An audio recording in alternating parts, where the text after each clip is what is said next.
കുറേ കാലത്തിന് ശേഷം ഒരു ഒരു വണ്ടർ അടിച്ച പടം കണ്ട് ആളുകൾ പഴയ ലാലേട്ടനെ വേണം പറഞ്ഞുകൊണ്ട് ഇറക്കി.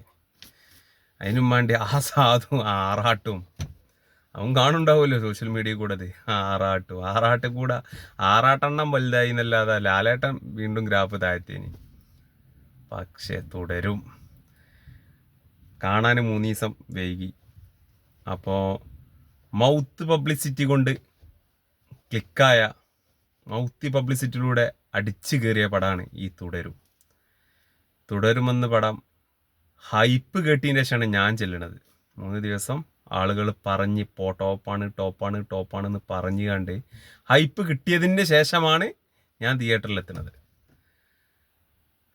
ഞാൻ കുറച്ചു നേരം ഹൈപ്പ് തപ്പി.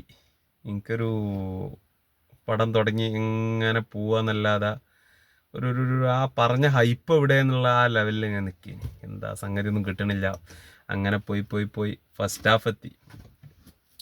ഫസ്റ്റ് ഹാഫ് കഴിഞ്ഞ് സെക്കൻഡ് ഹാഫ് സ്റ്റാർട്ടായി.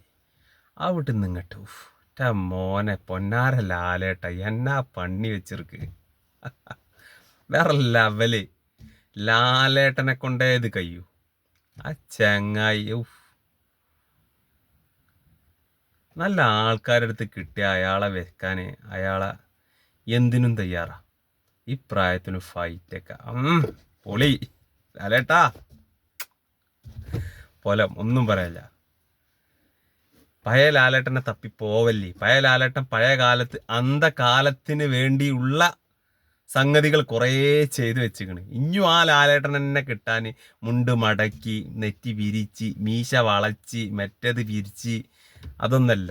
പുതിയ ഘട്ടത്തിന് വേണ്ടി ലാലേട്ടന് ചെയ്യാൻ കുറേ ഉണ്ട്. നല്ല നല്ല സംവിധായകന്മാർക്ക് ഡേറ്റ് കൊടുക്കുക ലാലേട്ട. നല്ല നല്ല കഥകൾ നോക്കിയിട്ട് നിങ്ങളെ കൊണ്ട് പറ്റും. നിങ്ങൾ പുലിയാണ്. എന്താ തുടരിൽ ചെയ്തു വെച്ചിക്കണേ. ഫാമിലി ഓഡിയൻസിനും ചൂക്കകൾക്കും 90s-നും 80s-നും ഒരേമാതിരി ക്യാച്ച് ചെയ്യാൻ പറ്റിയൊരു പടം. സെക്കൻഡ് ഹാഫ് വേറെ ലെവലാണ്. വില്ലനൊക്കെ ഒന്നും പറയാനില്ല.